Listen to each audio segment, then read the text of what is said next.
Hello everyone, how are you? This is Leslie J. Mayer and welcome on board here. I'm just going to share this with my group for a moment. If you come on here live, please say hello. Share, great, there we go. Okay, I think I've done that well. Perfect, okay. So, this is a little story I want to tell you. The chain of events that occurred made this the most bizarre trip of my life, absolutely, and I've traveled a lot. So it was January of last year, and we had made a family decision to move my parents from the retirement home that they were in to another one that was more suited to their needs.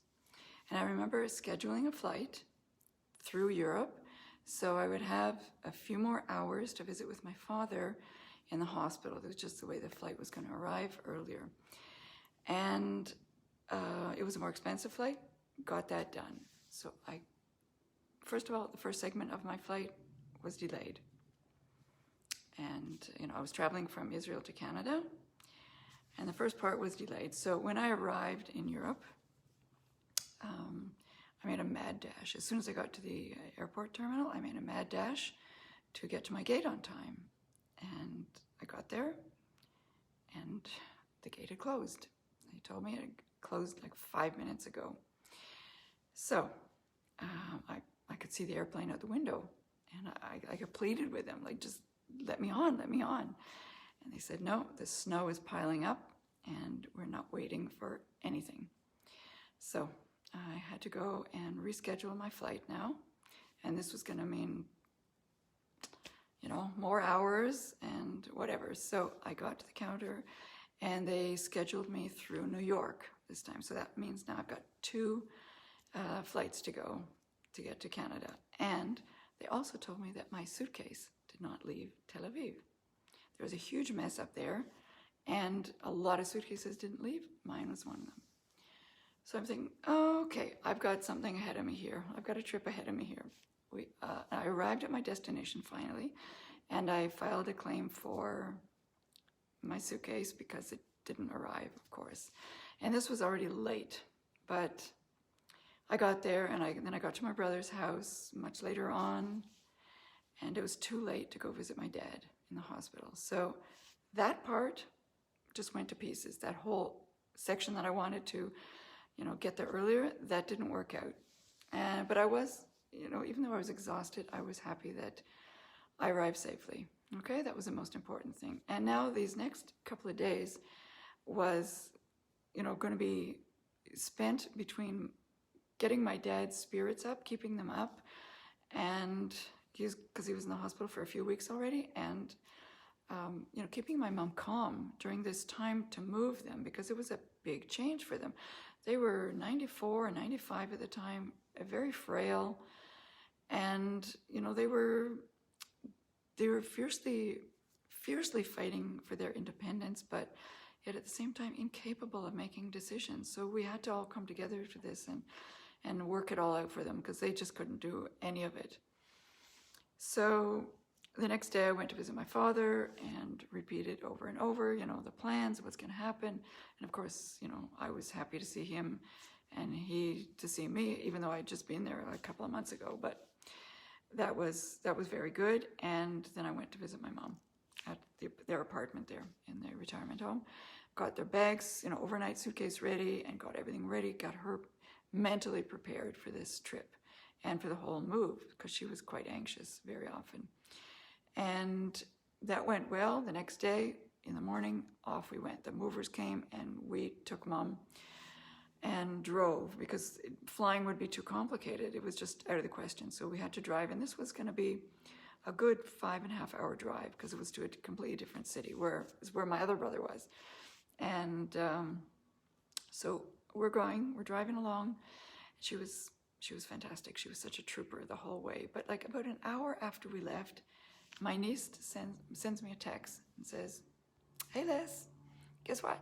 Your suitcase just arrived." And I'm thinking, okay, we're not going back to get it, and I really would have wished that it had arrived before I left, but I was relieved that I know my suitcase is in a safe place, and I'll get it in a couple of days, so that'll be okay.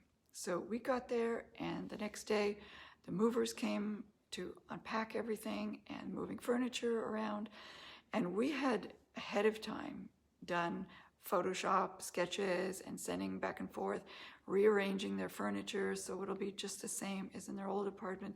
We really wanted to plan this out for them so they would feel at home and feel safe, because any little change, any little confusion would just set them, it would just throw them off completely.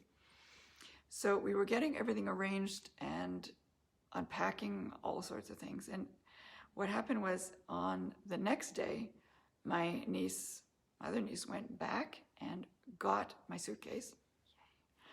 And she picked that up and then traveled with my dad in the ambulance, because they transported him by ambulance straight from the hospital to this new retirement home. And she went with him. She accompanied him the whole way, and he was not a happy camper at all.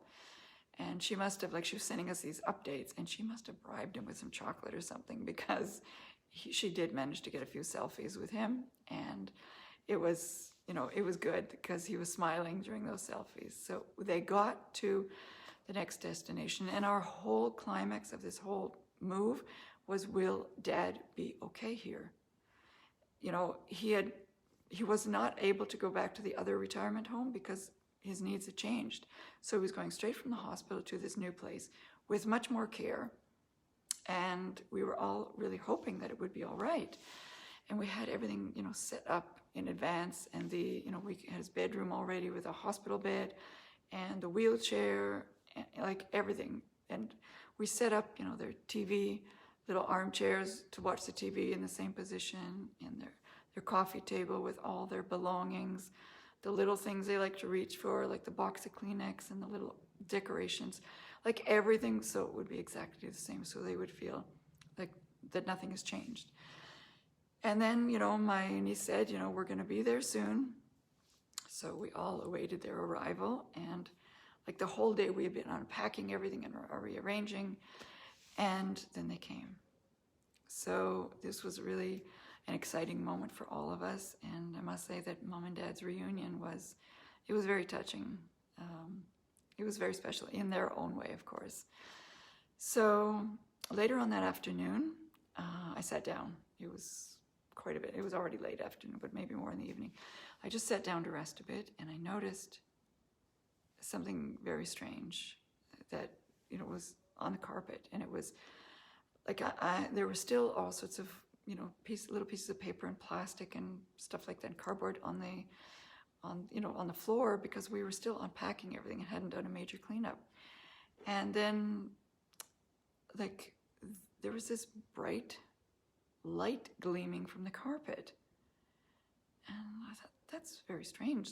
What is this? So I got up, and I thought it was, I imagined it was a piece of glass that had broken when I had broken one of the glass dishes before, a serving dish.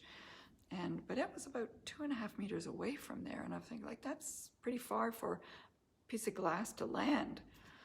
But, I went over to pick it up, and the closer I got, excuse me, the smaller this light got, till when I was there, I could hardly see it. But I did find it, and when I picked it up, it was a diamond. A freaking diamond in the middle of this craziness, this whole, episode after episode that was going on here, everything. And I found a diamond. Now, in that apartment, there must have been about 30 people that day, and the day before also, when we were, between the movers and the new caregivers and the staff and the ambulance crew bringing in my dad, and the maintenance, everybody was going in and out, introducing themselves and making sure that everything is okay. Do we need anything else? And so I had no idea who this could belong to. So I took it as a sign and said, I'm going to keep this diamond safe. So the days passed, a few more days, and we were getting them all settled in, and it was time to go home. Now, like with every other visit, this time going home was very emotional. But the unbearable sadness was there, but nobody said anything. It just, we all knew that this might be the last time I get to see them again, were so old. And we just didn't know. But we said our goodbyes, and the next morning I went to the airport. And I imagined, this was a small airport, and I imagined everything was going to go quickly. Just figured, why not? So we got there, and first thing off the bat, my passport doesn't get processed through that kiosk. So I've got to go stand in line now. And there's only one lineup for this, airline, because small airport, of course. So I'm standing on line, and I'm standing on line. And this line didn't budge for a good half an hour. And I'm getting pretty anxious about, my flight, my upcoming flight, because I've got 2 of them. And I knew, I wasn't really sure. So I asked the airport attendant that was just walking by what he thought, if I'd still have time to get on my flight. And he looked at his watch and he said, "Sorry, you missed your flight. The gate's already closed." And I couldn't believe what I heard. This was not making sense. In my mind, it's like, no, this is not happening to me again. All the memories of just last week were also fresh in my mind. I was thinking, this is not happening. I was furious. I was so furious, like my jaw dropped. I could not speak a word. It was just like, whoa. And my heart was pounding by now, and I was furious. I was so furious with what he told me, and also, even more so, with myself, for not leaving enough time in the airport for something like this to happen. I'm an experienced traveler by now.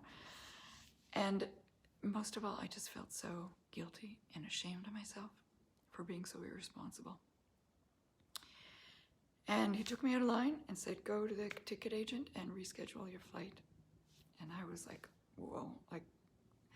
So in the few seconds that it took me to walk up to the counter, I said to myself, okay, it's now or never. This is it. If I want to flip this situation around right now, it's got to be right now, immediately. So I decided, I made a conscious decision to use my process and activate this incredible surge of trust, and it just washed through me, through my whole body like a wave, like a huge wave. And I walked up to the counter because there was nobody in front of me in line. He took me out of this long line that nobody was moving, straight up to the counter, straight up to the ticket agent. And I quickly explained the situation to him, and he said, "Just a minute," on his computer, checking, and he said, "Well, ma'am, looks like you're in luck. There's been a delay because of the snow, and your plane hasn't even arrived yet. I see you've checked in online already, and you've chosen your seat. Let me just make a quick phone call to see if your suitcase can get on board." And by that time, my heart was still pounding like crazy, but I was, like I said, I know this is going to work out. Everything is under control. Everything is working out. Starting to breathe deeply, and it's going to be okay. And then he said to me, "Perfect, you're all set." And he looked over his shoulder and he said, "I can see downstairs the security line is moving quickly. You'll make it in time for your flight." Wow. So I ran downstairs. Everything went perfectly. And on the flight home,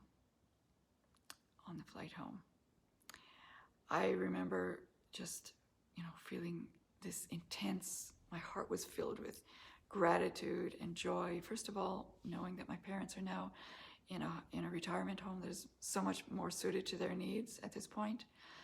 And also that I've got these great relationships with my family.